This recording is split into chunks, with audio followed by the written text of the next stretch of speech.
Эмомали Рахмон пригласил Володина в Таджикистан. Спикер Госдумы РФ Вячеслав Володин поблагодарил президента Таджикистана Эмомали Рахмона за предложение посетить республику с официальным визитом.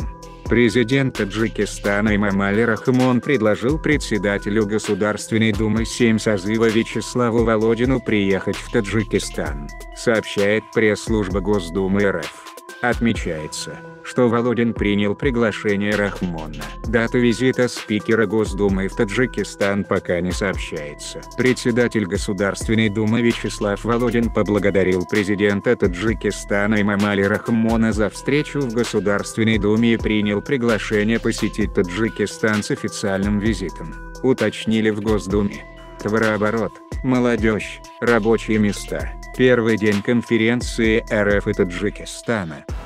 Володин отметил, что президент России Владимир Путин и президент Таджикистана Эмомали Рахмон много делают для укрепления отношений между странами, задавая динамику их развития.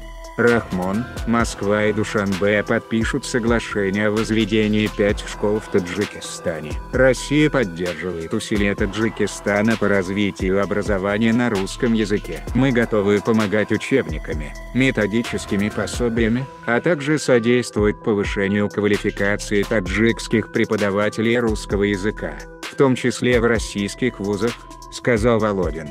Новый импульс. Почему визит Рахмона важен для молодежи Таджикистана и России? Напомним, Рахмон находится с официальным визитом в России. В среду, 17 апреля, таджикский лидер встретится с президентом РФ Владимиром Путиным.